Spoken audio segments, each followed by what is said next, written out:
તકનો લાભ લો। ગુજરાત રાજ્ય યોગ બોર્ડ દ્વારા વડાપ્રધાન માનનીય શ્રી નરેન્દ્રભાઈ મોદીજીના જન્મદિવસે શરૂ કરાયેલા મેદસ્વીતા મુક્તિ કેમ્પની ભવ્ય સફળતા બાદ હવે બીજો કેમ્પ તારીખ 20 જાન્યુઆરીથી 20 ફેબ્રુઆરીમાં યોજાશે। આ કેમ્પ તમારા તનના ભાર સાથે સાથે મનનો ભાર પણ ઘટાડી શકશે, સ્વસ્થ, સુખી અને આનંદમય જીવન સાથે જોડાશે। બીજું શું બોલવાનું છે? એના મેદસ્વીતાના કારણે સ્થળનું નામ બોલવાનું હતું, ટાઈમ બોલવાનો હતો, આ બધું અડધું કામ બોલો।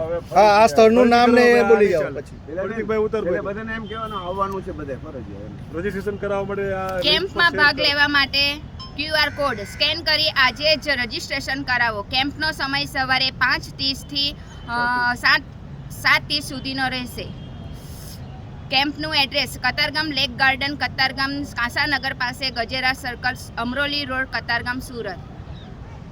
સહયોગી સંસ્થા બ્રિજેશભાઈ પારેખ, મંજુલાબેન વેકરિયા, હિતેશી સ્વીકર, હેતીશ્રી સ્વીકર।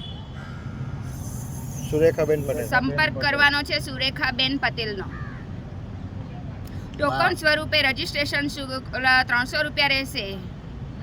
મેદસ્વીતા એક વૈશ્વિક આરોગ્ય સમસ્યા। મેદસ્વીતા એ માત્ર શરીરની ચરબી વધવાની સમસ્યા નથી, પરંતુ તે હૃદયરોગ, ડાયાબિટીસ, હાઈ બ્લડ પ્રેશર, ઘૂંટણ દર્દ, કમર દર્દ, કેન્સર અને અન્ય ગંભીર રોગોનું મુખ્ય કારણ બની શકે છે। આધુનિક જીવનશૈલી, અસંતુલિત આહાર અને શારીરિક સક્રિયતાના અભાવના કારણે આજની પેઢી વધુ મેદસ્વીતા તરફ ધકેલાય છે।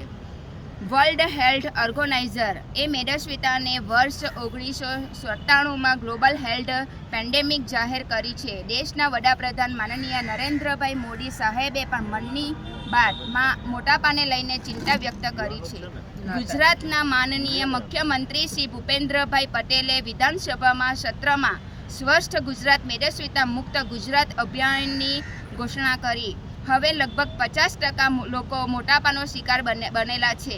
વયસ્કોની સાથે સાથે હવે બાળકો પણ મોટાપાનો શિકાર બન્યા છે। મેદસ્વીતાના કારણો: આહાર અને જીવનશૈલી, તેલ, ખાંડ અને processed food, cold drink, junk food વધુ પ્રમાણમાં લેવાથી, શારીરિક કસરત અને ફિટનેસના અભાવથી, વધુ કેલરીવાળા અને અસંતુલિત આહારથી। અન્ય કારણો: તણાવ અને અનિયમિત જીવનશૈલી, કુટુંબમાં મેદસ્વીતાનો ઇતિહાસ, હોર્મોન્સ અસંતુલિત, થાઇરોઇડ, ડાયાબિટીસ। યોગ કેમ્પમાં સંપૂર્ણ હાજર રહીને સંપૂર્ણ લાભ। યોગ કરો, આહાર નિયમો બોલી જાઓ।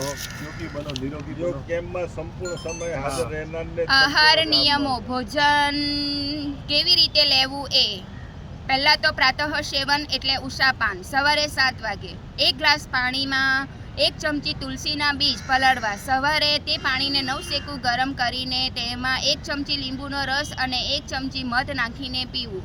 બીજું, સવારનો નાસ્તો 9 વાગે ફણગાવેલા કઠોળ, દરરોજ અલગ અલગ કઠોળ, મગ, મઠ, ચણા, મેથી તથા અન્ય। તેમાં કાકડી, ટામેટું, ડુંગળી, ગાજર અને બીટ સમારીને નાખો। ઉપર લીંબુનો રસ, સિંધવ નમક અને મરી પાવડર નાખીને ચાટ બનાવો। દૂધી અથવા સરગવાનો સૂપ બનાવીને લેવો। બપોરનું ભોજન 1 વાગે લેવાનું છે। મોસમ પ્રમાણે જે ફળ ઉપલબ્ધ હોય તેનું સેવન કરવું, જેમ કે સફરજન, પપૈયું, નાશપતી વગેરે।